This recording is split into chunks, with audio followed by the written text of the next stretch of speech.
시간에는 특별히 숙제가 나가지 않았고요. 오늘부터는 숙제가 좀 나가도록 하겠습니다. 가만히 있었어요. 네, 알겠습니다. 자, 일단은 책을 좀 보세요. 우리 소설가 국어 씨의 1위를 하고 있었습니다. 재미없었어요. 혹시 풍무고 학교에서 성남 플립을 했다는 건가요? 했어요. 아, 그리고 그 뒤에 있는 것까지 했다? 필리핀 승나서 막 여기 할아버지 선생님이 했어요. 아, 예, 알겠습니다. 그러면 지금 학교에서 나간 게 배를 매며 성남 플립, 그 성남 플립 뒤에 있는 등불, 그거 뭐 개미, 길티서세요. 네, 거기까지 했다는 거죠. 네. 혹시 뭐 실업범위 확정은 됐습니까? 모르겠어요. 근데 이춘수 지금 나가요.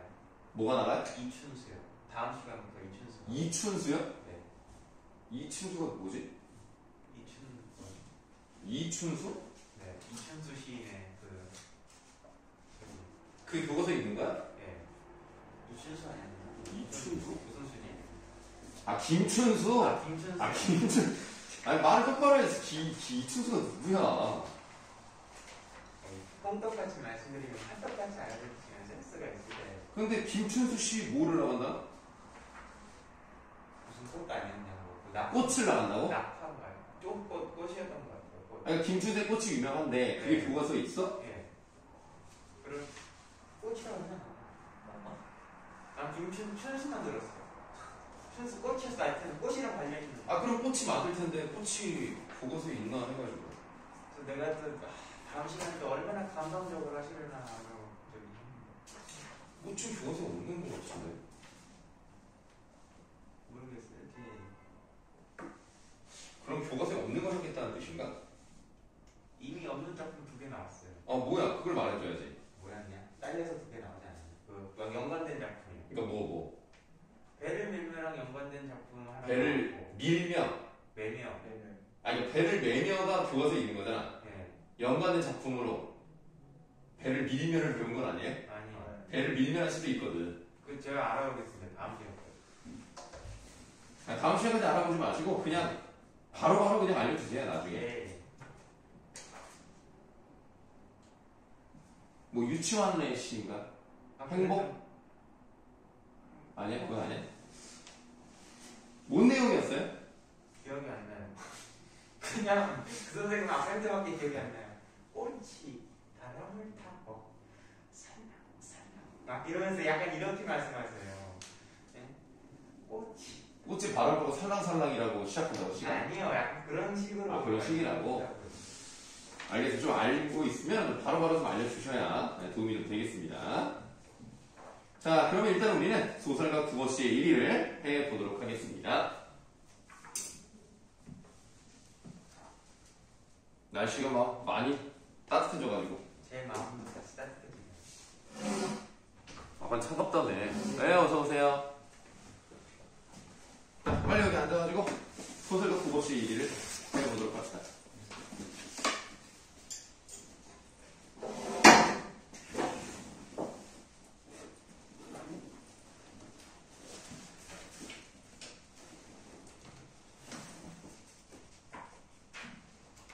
우리가 그때 여자는 이라고 시작하는 그 부분에서 6줄 정도 보고요. 꺽쇠를 닫고 필기한 다음에 이제 마무리를 졌습니다.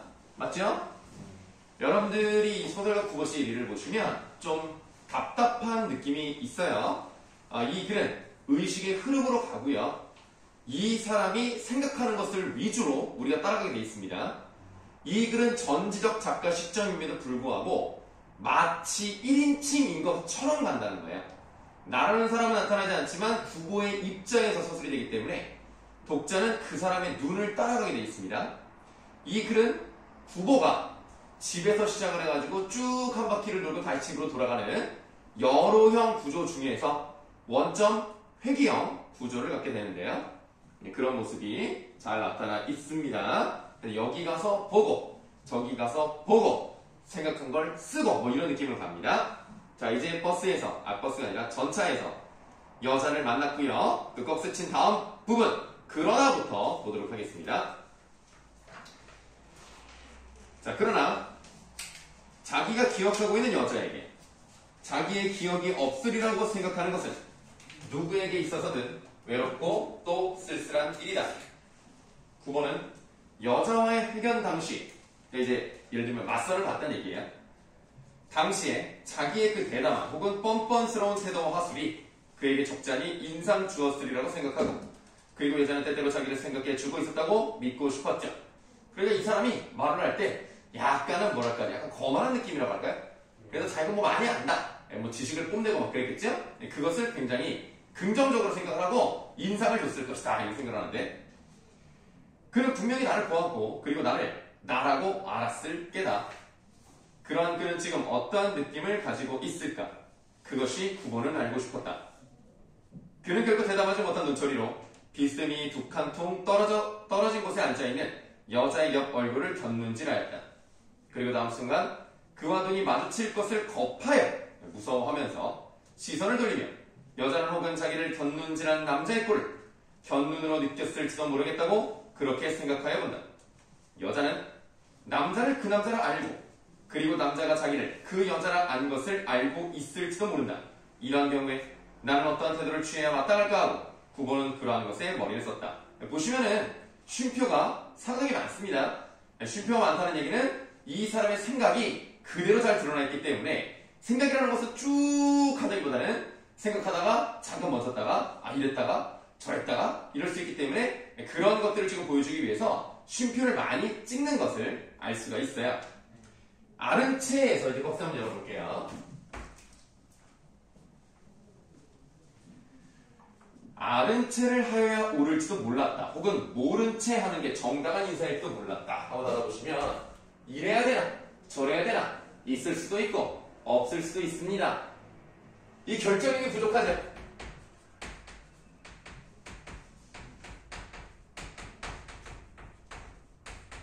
그리고 우유부단합니다.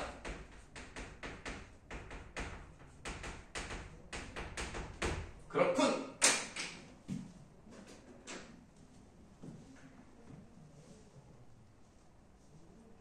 그 둘 중에 어느 편을 여자는 바라고 있을까? 그것을 알았으면 하였다.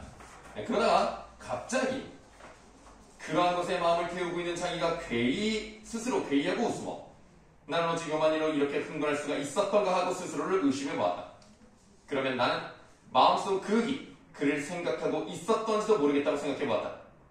그러나 그가 여자와 한번 본 뒤로 이래 1년간 그를, 여기서 그라고 나와 있지만 여기서의 그는 여자를 말하는 거예요.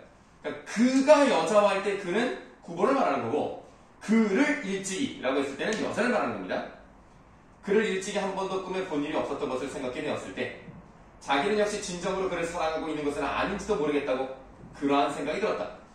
만약 그렇다면 자기가 여자의 마음을 헤아려 보고 그리고 이리저리 공상을 달리고 하는 것은 이를테면 감정의 모독이었고 그리고 일종의 죄악이었다. 그러나 만일 여자가 자기를 진정으로 그리고 있다면 또 얘기는 달라질 수 있다는 거죠. 구보가 여자 편으로 눈을 주었을 때, 그러나 여자는 자리에서 일어나 양산을 들고 차가 동대문 앞에 하차하기를 기다려 내려갔다. 구보의 마음은 또 한 번 동요하며 창 너머로 여자가 청량리의 전차를 기다리느라 그곳 안전지대로 가서는 것을 보았을 때 그는 자기도 차에서 곧 내리고 싶은 충동을 느꼈다. 그러나 여자가 청량리행 전차 속에서 자기를 또 한 번 발견하고 그리고 자기가 일도 없건만 오직 여자와의 사이에 어떠한 기회를 엿보기 위해 그 차를 탄 것에 틀림없다는 것을 눈치챌 때 여자는 그러한 자기를 얼마나 천박하게 생각할까. 지금 한 문장이 5줄에 걸쳐 나왔어요. 여기만 그런 게 아니라 전체적으로 보시면 문장 하나하나가 긴 편입니다. 이렇게 긴 호흡으로 가는 문체를 뭐라고 하는지 알아요? 숨막혀 문제. 시끄러. 만연체라고 해요. 만연체 문장을 많이 사용하는데요. 그렇다는 얘기는 아까도 얘기했듯이 이 사람이 생각을 하는데, 생각이라는 것은 짤막짤막하게 딱딱 끊어지고 논리적으로 하는 게 아니라 이런가? 저런가? 이럴 수 있다는 거죠. 그래서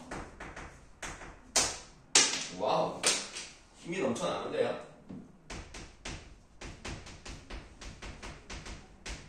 정돈되지 않은 인물의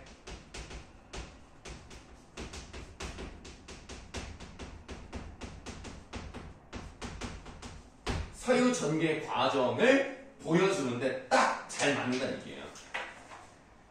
이 사람이 글을 못 쓰는 사람이 아니기 때문에 다 의도가 있다고 이제 판단을 해본다면, 그렇게 가정을 해본다면 왜 만화책을 많이 썼는가?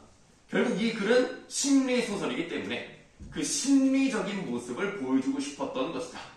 그러니까 구보가 이렇게 생각했다가 아닌가 이랬다가 혹시라도 막 이러고 있잖아요. 그런 게 잘 나타나고 있고요.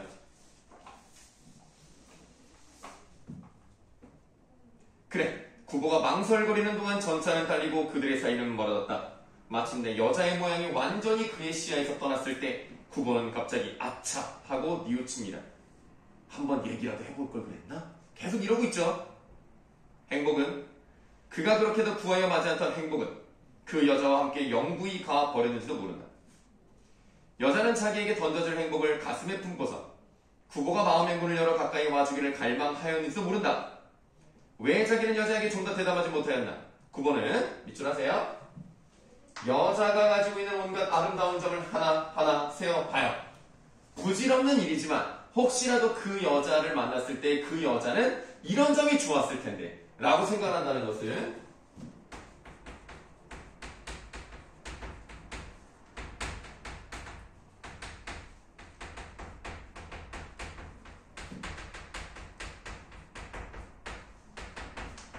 인연을 맺지 못한 것을 아쉬워합니다.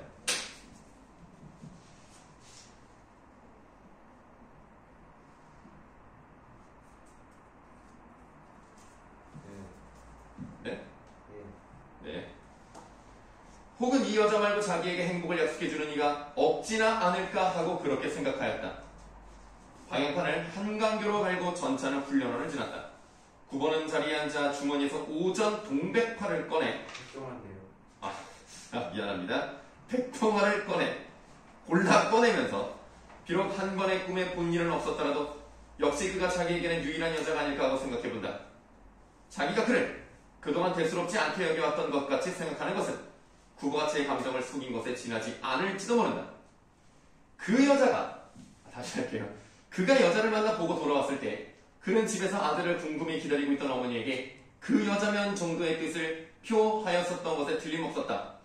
그러나 구보는 어머니가 색시집으로 솔직하게 구원할 것을 금했어요. 그러니까 구보 입장에서는 맞선을 보고 나서 아주 뛰어나진 않아도 그래도 그 여자 정도면 그냥 결혼 상대로 괜찮을 것 같아요. 요 정도의 뜻을 이제 얘기를 했던 거죠. 그러면 이제 엄마가 그럼 마음에 드는 걸로 치고 한번 얘기를 해볼게 그랬겠죠. 그랬더니 구보가 그러지 말아라. 결혼을 그렇게 막 요청하지 말아라. 왜냐하면 그것은 꺽쇠. 그것은 허영심만에서 나온 일은 아닌 거예요. 그러니까 내가 그 여자 말고도 결혼할 사람이 없겠어요? 이건 아니라는 거예요.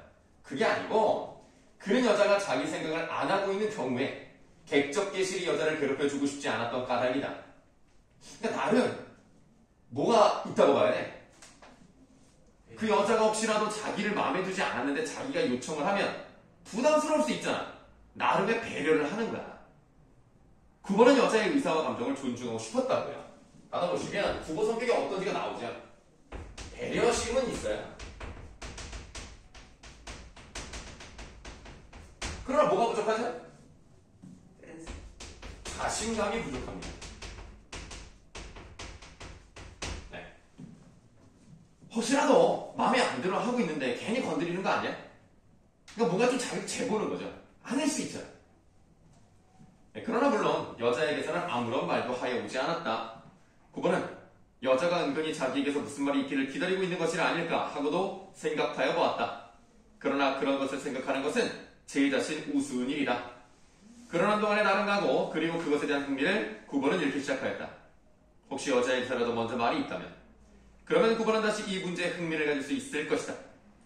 언젠가 여자의 집과 어떻게 인척관계가 있는 노 마나님이 와서 색시 집에서도 이쪽의 동정만, 이쪽의 어떤 상황, 형편만 살피고 있는 것 같던데 이런 얘기를 했단 말이에요. 그 말을 들었을 때 9번은 9번은 꺽쇠 9번은 쓰디쓰게 웃고 그리고 그것이 사실이라면 그것은 희극이라느니보다는 오히려 한 개의 비극이라고 생각을 했어요. 그러면서도 9번은 그 비극에서 자기네들을 구하기 위해 팔을 걷고 나서려 들지 않았습니다. 4다. 그러니까 사실은 둘 다 호감이 어느 정도 있었는데 내가 먼저 말을 하지 않으니까 저쪽에서도 말을 안 했어. 근데 알고 봤더니 둘은 어느 정도 마음이 있었던 거야. 야, 이거는 웃기지도 않아. 이거는 비극인 거야. 그래서 그런 비극이 있으면 이제 어떻게 해야 돼? 사실은 나도 마음이 있었다 하고 만나면 되잖아. 근데 비극에서 구하려고 하지 않았어요.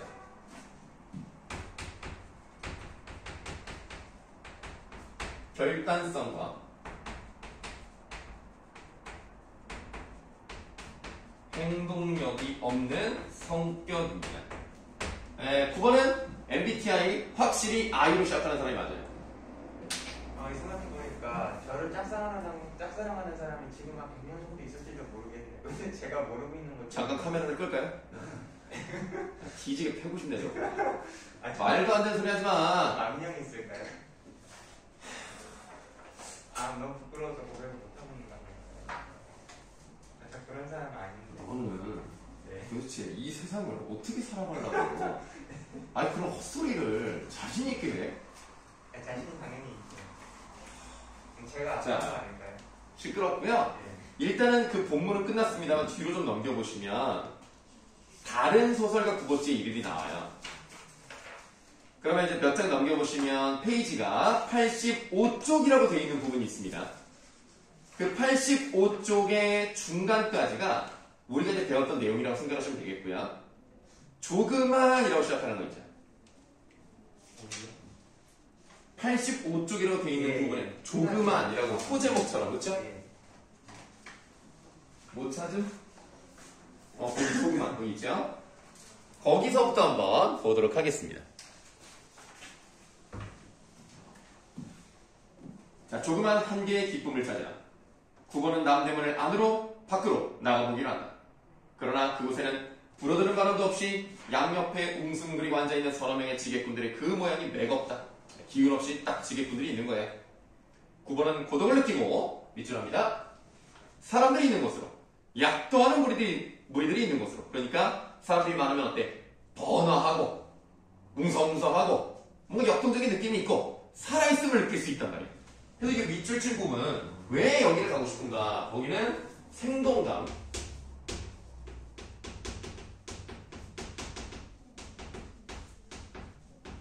생동감과 활력이 넘치고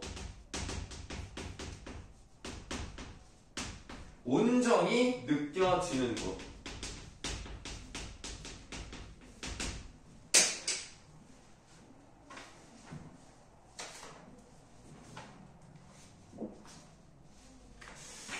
이게 어차피 영상으로 찍는 거니까 저 말을 할 때 얼굴을 좀 찍어서 이게 어차피 공개로 나가기 때문에 이거 한번 댓글 한번 달아야 되는데 내가 참았다 진짜. 댓글이 폭발하지 않을까요? 폭발하죠. 네, 폭발하죠.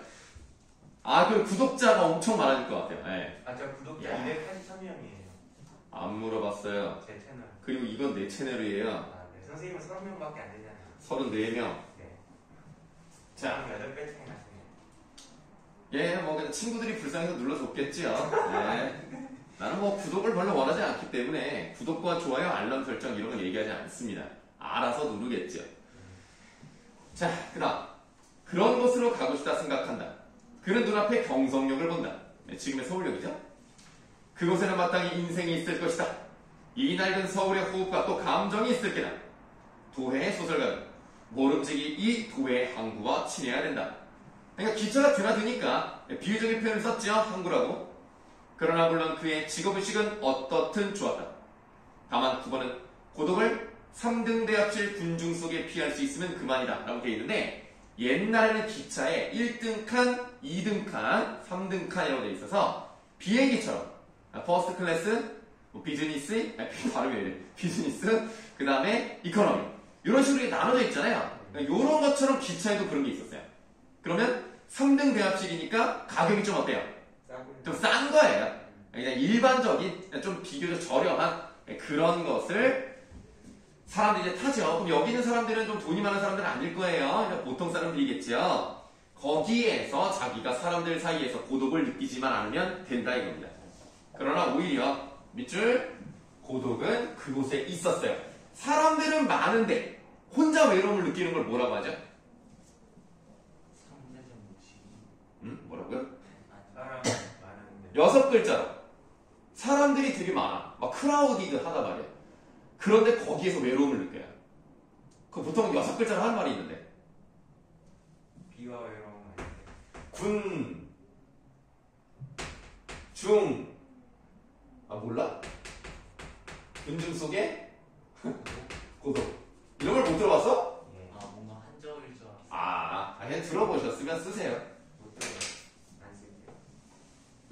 엎드려 뻗쳐. 자, 고독은 그곳에 있었다. 고도가 한 옆에 끼어 앉을 수도 없겠지. 사람들은 그곳에 빽빽하게 모여 있어도 그들의 누구에게서도 밑줄 인간 본래의 온전. 이게 바로 구보가 추구하는 가치예요. 이거를 느끼고 싶었단 말이야. 그러니까 구보는 맨날 외로움을 느껴요. 만나는 사람도 없고 삶의 의욕도 좀 없고 삶의 방향도 없는 사람이라서 좀 이런 걸 느끼고 싶은데 이런 걸 찾을 수가 없죠. 그네들은 그네들은 거의 옆에 사람에게 한마디 말을 건네는 일도 없이 오직 자기네들 삶에 바빴고 그리고 간혹 말을 건네도 그것은 자기네가 타고 갈 열차의 시간이나 그러한 곳에 지나지 않았다. 그네들의 동료가 아닌 사람에게 그네들은 변소에 다녀올 동안에 밑줄합니다. 그네들 짐을 부탁하는 일조차 없었어요. 그러니까 어때? 이거를 부탁하면 혹시라도 가져갈 수 있잖아.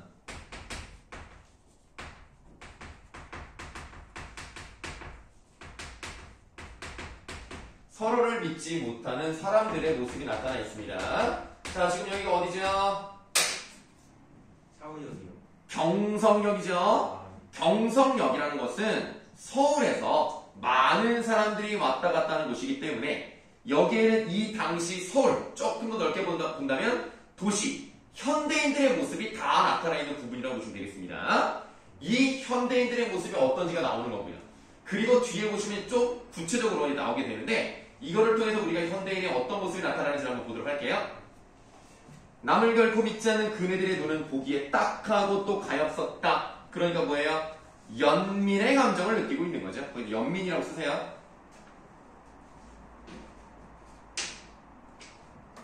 자, 9번은 한 구석에 가서서 그의 앞에 앉아있는 노파를 봅니다. 노파 메모하시고요. 자, 이 대상을 어떻게 바라보는지는 좀 읽어보도록 할게요. 그는 네 집에 드난을 살다가, 드난 왼쪽 써있죠? 지금으로 따지면은 그 집에 들어가서 요즘은 식모란 말 쓰지 않습니다만 옛날에는 밥 해주고 청소해주는 사람이 있어요. 그런 사람이 식모라고 하는데 그런 일을 했던 거예요. 이제 늙고 또 세잔한 몸을 이끌어 결코 넉넉하지 못한 어느 시골 그리고 밑줄합니다. 딸내 집이라도 찾아가는지 모른다라고 돼 있으니까 뭐야? 추측이죠. 뭐 상상이라고도 볼 수 있겠고요. 그러니까 실제로 이 할머니가 그렇게 가는 건 아닙니다. 그건 알 수가 없는 건데 국어가 이제 그렇게 생각을 하는 거죠. 이미 굳어버린 그의 안면 근육은 어떠한 다양한 일에도 펴질 턱 없고 그리고 그의 몽롱한 두 눈이라고 돼 있어. 하다 보시면 이 꺽쇠친 부분을 보니까 이 할머니가 어떻게 생겼는지가 나왔어요. 다시 말하면 외양묘사가 되어 있죠. 자, 외양묘사 되어 있고요. 그리고 이것을 통해서 뭘 보여주고 싶은 거야? 얼마나 고생을 많이 했는지를 보여준다는 거죠.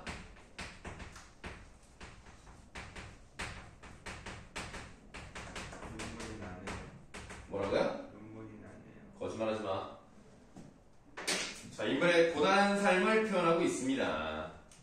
그러면 물론 지금 눈물이 난다고 거짓말을 했지만 우리 감수성이 풍부한 학생들이라면 그런 느낌이 들 수도 있죠. 그러니까 이 9번은 이 네모친 부분 아까 노파에다 네모를 쳤단 말이에요. 이 노파를 어떻게 바라본다?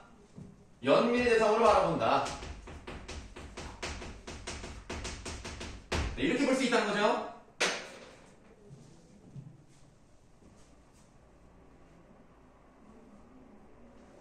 자, 그런 두 눈은 비록 그의 딸의 그지없는 효양을 가지고도 효성. 감동시킬 수 없을지 모른다. 노파 옆에 앉은 중년의 시골 신사라고 나와 있어요. 중년의 시골 신사 잘리긴 했는데 세모하세요. 중년의 시골 신사는 그의 시골서 조그만 백화점을 경영하고 있을 게다. 자, 추측이에요. 그의 점포에는 마땅히 주단 포목도 있고 일용 잡화도 있고 또 흔히 쓰이는 약품도 갖추어 있을 게다. 그는 이제 그의 옆에 놓인 물품을 들고 자랑스러이 차에 오를 게다. 9번은 꺽쇠. 무슨 내용인지 알 것 같아. 아, 뭐죠? 이거 빈부격차에 대해서 막 저기 하고 있는 거 아니에요? 아, 그 얘기는 아닙니다. 넘어가도 되나요? 네. 9번은 그 시골 신사가 노파와 사이 되도록 간격을 가지려고 노력하는 것을 발견했어요. 그러니까 이 막 좀 힘들어 보이고 가난해 보이고 이런 사람이랑 살을 대고 싶지 않은 거야. 어떻게든 막 멀리 떨어져 앉고 싶은 거야. 그래서 그를 업신여겼다. 구보가 그 중년의 시골 신사를 무시하는 거야. 저 나쁜 놈. 저 할머니 불쌍한 건 그런 마음도 없고 그냥 어떻게든 그냥 거리를 두려고 하는 걸 보니까 아이 못된 놈이네. 그렇게 생각합니다. 만약 그에게 여기서 그는 중년의 시골 신사를 말하는 거예요. 얕은 지혜와 또 약간의 용기를 주면 그는 3등 승차권을 주머니 속에 간직하고 1, 2등 대합실에 오만하게 자리 잡고 앉을 게다 라고 표현이 돼 있죠. 자, 꺽쇠를 잡으세요. 이게 뭔 얘기예요? 그러니까 만약에 그 신사한테 약간의 꾀, 약삭 빠른 그런 꾀를 주고 그리고 용기를 준다면 3등 대합실 표를 사서 비싼 데로 가서 앉았을 것이라는 얘기야. 걸리잖아요. 아니 뭐 그렇긴 한데 안 걸리게 뭐 안 잡겠죠 뭐. 그러니까 사기니 싶겠다. 예, 뭐 그런 겁니다. 그러니까 저렇게 나쁜 놈은 아마 머리를 나쁘게 굴려가지고 싸게 사가지고 비싼 데 앉으려고 할 거야. 이렇게 생각을 하는 거죠. 저라면 상상도 못할 일. 그래서 어쩌라고요? 네. 자, 꺽쇠친 부분에 뭐라고 쓰시느냐?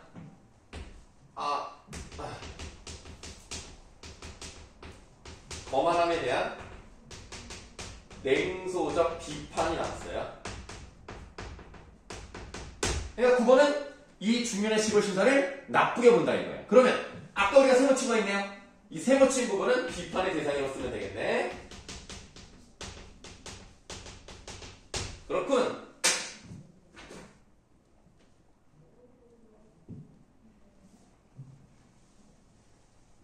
다음 문단으로 가시겠습니다. 문득 9번은 그의 얼굴에 요게 이제 그 신사를 말하는 거예요. 부종. 자, 부종에서 꺽쇠. 부종을 발견하고 그 앞을 떠났다. 얼굴이 이제 부은 거예요. 그러니까 어떤 병이 있을 거라고 추측을 합니까? 신장염. 원래 신장의 기능이 좋지 않으면 그 몸이 붓는 거 알아요? 그 노폐물이 제대로 빠지지 않으면 얼굴이 좀 붓습니다. 오줌을 못 싸요. 도끼가 아니 오줌을 못 싸는 게 아니고요. 그게 제대로 걸러지지가 않아요. 그러니까 신장이 그런 걸 거르는 역할을 하잖아요. 그게 걸러지지가 않아서 노폐물이 계속 몸에 쌓이면 몸이 안 좋아지죠. 그게 바로 신장염이고 몸이 부어요. 그래서 예전에 어떤 분을 오랜만에 만났는데 옛날에 되게 말랐는데 얼굴이 좋아진 거야. 그래서 요즘 뭐 되게 잘 사시나 봐요. 그랬더니 그게 아니고 오히려 몸이 안 좋아가지고 얼굴이 부어서 그렇다고. 되게 말랐는데 이렇게 통통해졌어. 그래서 나는 잘 먹고 잘 사는 줄 알았지. 그랬더니 아프다고. 선생님도 통통하세요? 내가요? 네. 내가 어디가 통통해? 뱃살이. 너보다? 원장님 의는 아니에요. 죄송합니다. 저는. 지금 녹음이 다 됐죠? 요거는 이제 원장님도 보실 수 있기 때문에 예. 원장님께 링크만 보내드리면 되거든요. 정확하게 몇 분 몇 초라고 하려면 누르기만 하면 딱 거기 뜨거든요. 네. 그러니까 뭐 그렇게 알고 계세요. 자, 그뿐 아니라 9번은 자기 자신의 만성 위 확정. 그러니까 위가 자꾸 팽창하는 거죠. 그러니까 약간 속이 거북하고 소화가 잘 안 되는 거예요. 새삼스러이 생각해내지 않으면 안 되었다. 그러나 9번가 매점 옆에까지 갔었을 때 그는 그곳에도 역시 병자를 보지 않으면 안 되었다. 좀 병자가 계속 병이 나오고 있죠. 40여 세의 노동자. 전경 보니까 이 앞쪽 목을 말합니다. 광범한 팽용. 이 목이 막 부었어요. 돌출한 안구, 또 손에 경미한 진동, 분명, 바세, 도시, 병 하고 이제 덕세를 가면 돼요. 바세, 도시, 병의 뜻이 나와 있습니다. 눈알이 튀어나오며 갑상샘, 종을 수반하는 병이래요. 갑상샘을 우리가 일반적으로 뭐라고 불러요? 갑상선. 갑상선이라고 합니다. 네. 갑상선 항진증이라고 해서 얘가 너무나 일을 과도하게 하면 너무 피곤하고 눈이 튀어나오고 여기가 부어요. 저희 그래서- 엄마도 갑상선 암이었어요. 누가요? 저희 엄마. 그래서 지금은 약 먹고 있어요. 괜찮으세요? 20년 전에 수술했는데. 원래 갑상선 암은 그 양쪽을 다 제거하셨어? 몰라요? 그건 저 태어나기 전에 그거 해가지고. 그러시구나. 뭐 어쨌든 갑상선 암은 이게 죽는 경우는 거의 드물고요. 굉장히 드물고 대신에 이거를 제거를 하면 평생 약을 먹어야 한다는 게 좀 힘들어요. 호르몬 조절. 네, 호르몬 조절이 안 돼가지고 호르몬 조절 꼭 먹어야 돼요. 그래서 요즘은 무조건 떼는 게 좋다고는 안 하더라고요. 암이 있어도 가지고 있어도 평생 더 커지지 않는 경우도 많다고 해서 무조건 떼지 말라고 하더라고. 그래요. 자, 그것은 누구에게도 결코 깨끗한 느낌을 주지 못한다. 자, 우리가 아까 이제 떡새친 부분이 바세, 도시, 병 거기까지 봤는데요. 지금 여기서는 어때요? 부종 나왔죠? 신장염 나왔죠? 만성 위확장애, 바세, 도시, 병까지 계속 병들이 나왔어요. 그러면 일단 이 사람들이 육체적 질병을 가지고 있는 거 맞잖아요. 그런데 우리가 그 위의 내용까지 포함을 한다면 이 병이라는 것은 눈에 보이고 물리적인 병일 수도 있지만 위에서 서로를 믿지 못한다든가 어떤 사람을 막 멸시를 한다든가 이런 것들까지 다 포함을 한다는 것을 상징한다고 봤을 때 육체적, 정신적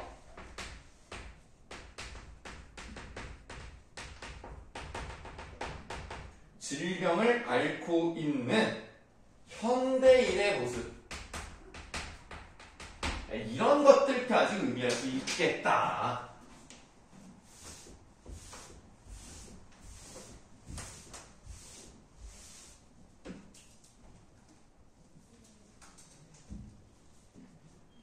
자, 그것은 누구에게도 결코 깨끗한 느낌을 주지는 못합니다. 그의 억세 그의 좌우에는 좌석이 비어 있어도 사람들은 그곳에 앉으려 들지 않아요. 그 바세도시병에 걸린 사람을 싫어하는 거야. 좀 없는 것도 아닌데 그냥 싫은 거지. 그래서 뿐만 아니라 그에게서 두 칸 통 떨어진 곳에 있던 아이 없은 젊은 아낙네가 그의 바스켓 속에서 꺼내다 잘못하여 시멘트 바닥에 떨어뜨린 한 개의 복숭아가 굴러 병자의 발 앞에까지 왔을 때 여인은 그것을 쫓아와 집기를 단념하기조차 하였다. 봐보세요. 없는 거 아닙니다. 그냥 그냥 꺼름직한 거야. 그냥 저런 사람한테 가고 싶지 않은 거야. 그러니까 이런 걸 보면 아이고 잘 떴다.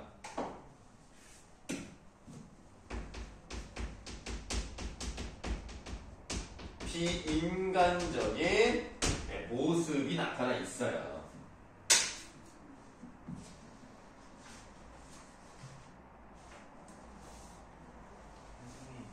여기 컴퓨터를 박사놨어요. 몰라요. 나 오기 전부터 이러는데. 내가 그런 거 아니야. 여기 오늘 아마 보니까 무슨 수업이었을까? 수학이었을 것 같은데. 네, 아까 변준환 선생님 목소리가 여기 나왔어요. 그래요? 그럼 수학 선생님이 그러셨네. 내가 그런 건 아니니까. 수학 선생님이 그러셨네. 선생님 왜 이러셨어? 조심하세요, 다음부터. 자, 제가 조심하시라고 알려드릴게요. 백종원 선생님이 그러셨다고. 다치실까봐. 특별히 조심하라고. 다치실까봐 걱정돼서 그러죠. 혹시라도 밟고 미끄러지시면 어떡해. 너무 걱정되잖아. 우리 원장님과 함께 수학의 양대 기둥이신 분인데. 아니죠. 우리 일타 강사님을 다치게 할 뻔한 그 죄값을 치르게 그 일타 강사가 설마 누구죠? 선생님이시죠. 그게 왜 나옵니까? 거의 나는 그렇게 얘기를 한 적이 없는데요. 세계 최고 슈퍼울트라 일타 강사님 아니신가요? 진짜 너는 좀 내가 그 입을 좀 다물고 있어줘. 다문지가 아니라. 너 수학은 원장님한테 들어? 예. 원장님도 고생하시겠네. 원장님 좋아하세요 저? 거짓말하지 마. 진짜예요. 거짓말하지 마. 선생님이 저를 좋아하시는 것보다 더 좋아하세요. 얼마나 어우, 그렇게 생각하면 정말 다행이네. 그나마 다행이네. 아유, 또 나는 또 내가 제일 좋아하던 생각하면 내가 걱정을 했는데 그건 아니었네. 아우, 진짜. 원장님 감사합니다. 자, 9번은 이 조그만 사건에 문득 흥미를 느끼고 그리고 그의 대학 노트를 펴들었다. 그러나 그가 문 옆에 기대오고 섰는 캡 쓰고 옛날에 여러분들 일제강점기 때 그 망토 두르고 모자 쓰고 있는 그 대학생 혹시 본 적 있어요? 아, 모르나? 그 시대 안 살아서 모르겠어요. 아니야, 그럼 조선시대 살아봐야 조선 때 어떻게 생겼는지 아냐? 선생님 아버지세요? 아, 이렇게 그 대학생들이 그 검은색 모자 쓰고 약간 이렇게 튀어나온 요런. 삿갓이요? 에이, 됐다. 에이, 그냥 모자라고 할게요, 그럼. 자, 캡을 쓰고. 나오는 그 교복에 달린 모자하고 비슷한 거예요. 뭐? 교복. 정모신 같은 데 나오는 그 기차. 그런 느낌. 아 저희 아빠도 그거 썼어요. 아버지께서요? 네. 그 저기 70년대? 네 아니요 70년대 아니고 80, 90년대. 무슨 90년대 그런 걸 아니야. 써. 저희 아빠 한양대 입학사진에 보니까는 이거 그 약간 중절모 같이 된 걸. 그럼 본인이 그냥 쓰셨겠지. 고모랑 같이 딱. 90년대 대학교 입학할 때 그런 모델을 썼다고? 네. 아니 무슨 90년대 누가 그런 걸 써. 그냥 개인적으로 쓰셨겠지. 학교에서 그런 거 쓰라고 안 했어. 아마 그런 교복이라면 70년대였겠죠.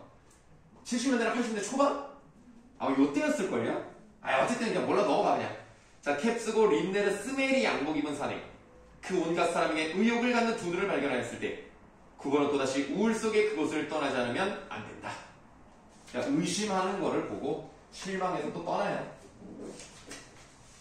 다음 쪽 가겠습니다. 자, 개찰구 앞에 두 명의 사내가 서 있었다. 낡은 파나마에 파나마가 이렇게 써있죠. 그 옆에 보시면은 파나마 모자 풀에 잎을 잘게 쪼개어서 만든 여름 모자인데 쉽게 말하면 밀짚 모자 같은 거 있죠. 네, 그런 느낌이에요. 자, 낡은 파나마에 못이 두루마기 노란 구두를 신고 그리고 손에 조그만 보따리 하나도 들지 않은 그들. 그거는 확신을 가져 무직자라고 단정한다. 그리고 이 시대의 무직자들은 거의 다 금광 중개상에 틀림없었다. 9번은 새삼스러이 대합실 안팎을 둘러본다. 그러한 인물들은 이곳에도 저곳에도 눈에 띄었어요. 황금광 시대 괄호 하세요.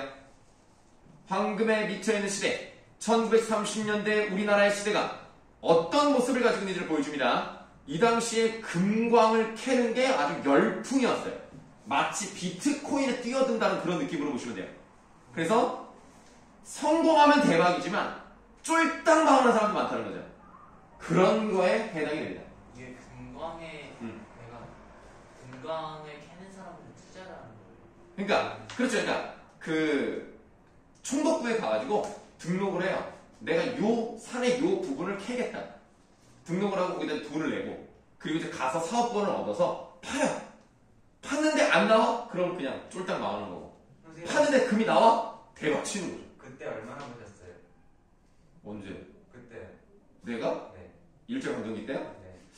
그때 선생님이 초반엔 잘 됐거든요. 네. 그래 처음에는 돈 좀 벌겠다 네. 했는데 사업을 확장하려는 그 순간부터 이게 안 나오는 거야. 금이 거기까지밖에 없더라고. 그래서 많이는 못 벌었고요. 그냥 조그만 그냥 가게 하나 정도 낼 정도 벌었어요. 그럼 학원을 차리시지 왜 여기서 종속대사? 종속이요? 네. 원장님께 아니 무슨 내가 노비인 것처럼 얘기하는데 종속이 돼요 내가? 일단 행사 침해를 구인 거 아닌가? 계약을 한 거죠. 어떻게 종속입니까? 그래도 일타 아니, 내가 마음에 안 들면 나가는 거야. 말씀드릴게요. 내가 나가는 거지. 누가 나를 붙들어? 마음 안 들어. 내가 선택하는 거라고 이놈들아. 종속이라뇨. 오히려 원장님께서 좀 오래 있어주셔서 좀 고맙겠다. 이런 식으로 말씀해 주셔서 그러면 그렇게 원하시면 알겠습니다. 이런 느낌으로. 일타 행사님은 감히 대우하는 마음에 안 든다고 제가 전해드릴게요. 무슨 말씀인지 모르겠고요. 나는 그런 말을 한 적이 없습니다. 예. 어차피 저건 비공개로 할 거니까요. 자, 그래서 황금과 시대고요. 저도 모를 사이에 구부의 입술은 무거운 한숨이 새어나왔다. 황금을 찾아 황금을 찾아.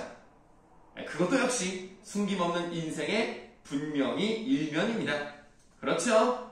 그것도 맞죠? 그것은 적어도 밑줄 한 손에 단장과 또 한 손에 공책을 들고 목적 없이 거리로 나온 자기. 그러니까 자기는 뭐야? 차라리 이렇게 열정을 가지고 뛰어드는 사람보다도 못한 거야. 그 사람들이 실패할 수도 있죠. 무모한 도전일 수도 있죠. 그러나 나는 그런 것조차도 하지 못하는 사람이거든.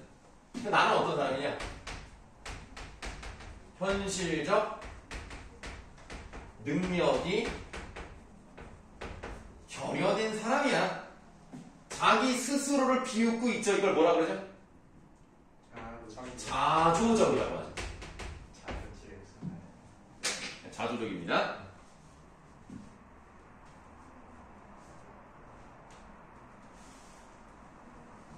좀 더 진실한 인생이었을지도 모른다.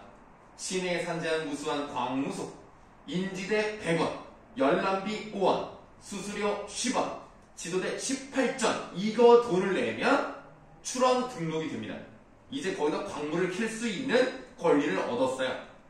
조선 전투의 7할, 조선 전투의 70%가 다 산이잖아요.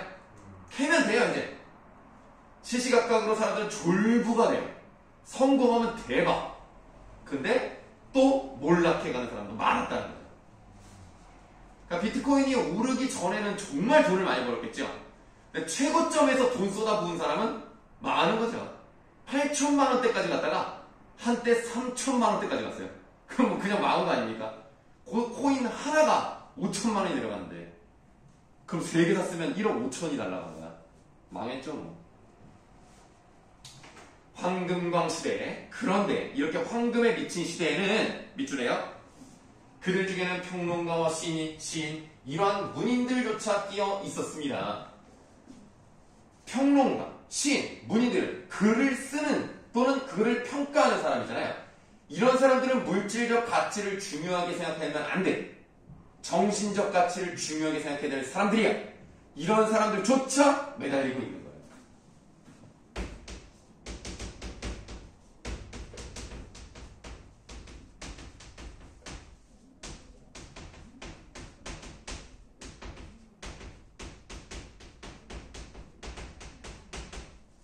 이런 문인조차도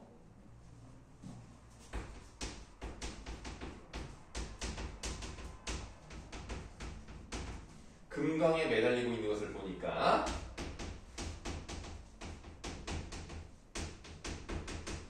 구번은 비판적 인식을 가지고 있죠.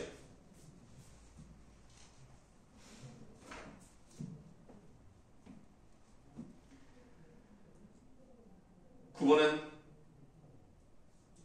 일찍이 창작을 위해 그의 벗에 광산에 가보고 싶다 생각하였다. 뭐 친구 중에서 뭐 광산을 캐는 사람이 있나 보지?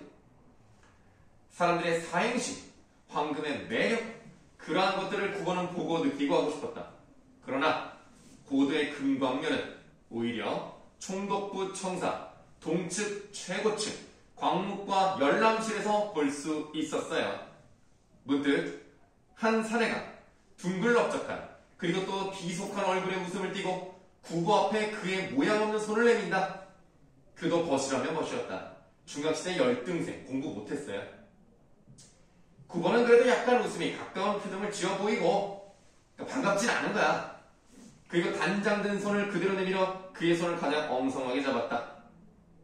그 다음 밑줄에 봐. 이거 얼마만이야?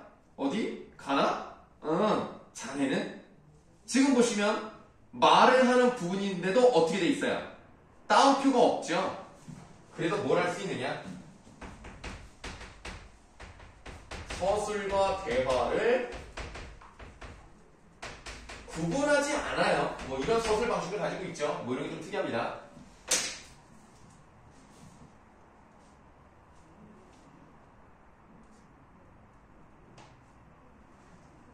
구번은 친하지 않은 사람에게 자네 소리를 들으면 언제든 불쾌했어요. 이유는 뭐 정확히 안 나오는데 친한 척한다고 생각하는 것 같아요. 해라.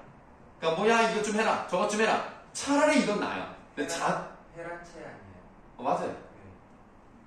그러니까 헤라체를 쓰는 거, 뭐뭐 해라, 뭐뭐 해라, 뭐 먹어라 이런 거보다는 자네란 말을 듣는 게 불쾌한 거예요. 그리고 밑줄. 그 사내는 주머니에서 금시계를 꺼내봤어요. 뭐 하는 거야 지금? 자랑. 그렇죠. 재력을 과시하죠. 아 이러다 좀 꼴 보기 싫잖아. 전 저 자체가 금이어서 굳이 마시할 필요가 없어요. 네, 그래서 꼴 보기 싫어요.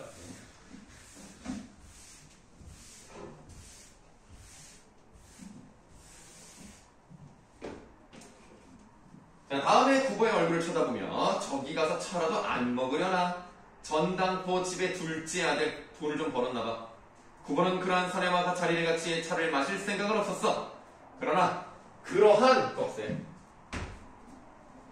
그러한 경우에 한 개의 구실을 쥐어 그 호의를 사전할 수 있도록 국어는 용감하지 못합니다.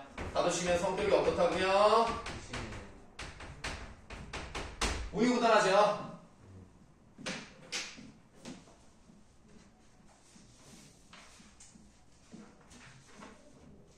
그 사내는 앞장을 섰다. 자, 그럼 저리로 가지.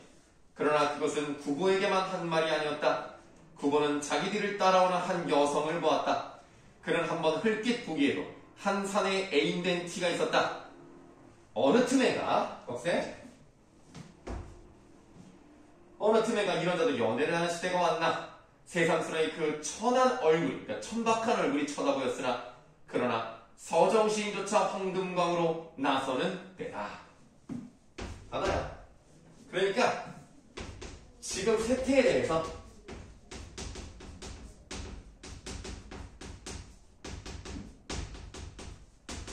냉소적 태도를 가지고 있는 거예요. 야, 이렇게 공부도 못하고 형편없는 실력을 가졌던 애들도 돈이 있다고 이렇게 연애를 하네. 하긴 천박하면 뭐 어떠냐. 서정시인조차 돈 벌려고 가는 마당에 이 정도도 못하겠냐 이런 거죠. 의자이가 가장 자신있이 앉아 그는 주문 들으러 온 소녀에게 나는 가루비스 그리고 국어를 향해 자네도 그걸로 하지. 그러나 그거는 거의 황급하게 고개를 흔들고 나는 홍차나 커피로 하지. 음료 칼피스는 국어는 좋아하지 않았다. 그것은 외설한 색채를 갖는다. 또 그 맛은 결코 그의 미각에 맞지 않았다. 그러니까 지금 여러분들 칼피스가 지금의 뭐랑 비슷하냐면 쿨피스. 쿨피스랑 비슷한 거예요. 그냥 천년 같아. 그래서 맛이 좀 진하고 색깔이 되게 원색적이잖아요. 고기가 똑같은 건 아닌데 그런 느낌이에요. 저는 가루비는 미숫가루예요. 아니 가루피스가 칼피스라니까. 아, 칼피스가 뭐예요? 아, 그게 아이씨. 그거구나. 예.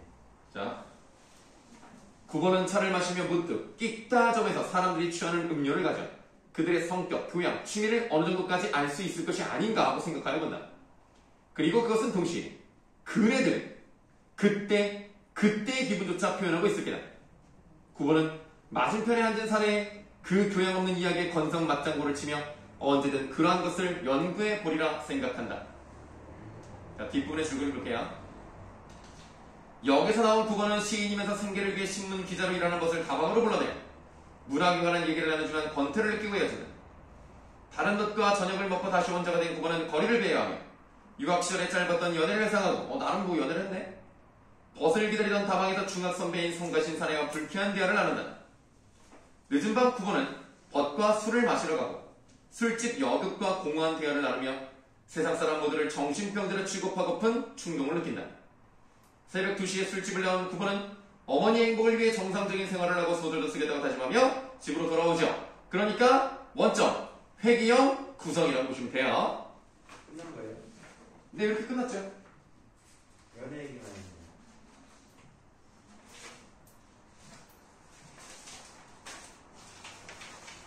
네, 시간도 딱 깔끔하게 쉬는 시간을 가지면 되겠습니다.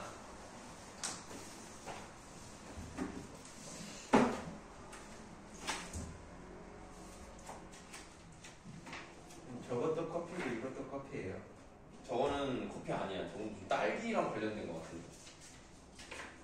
저건 실장님 사준 거라 뭔지 모르겠네.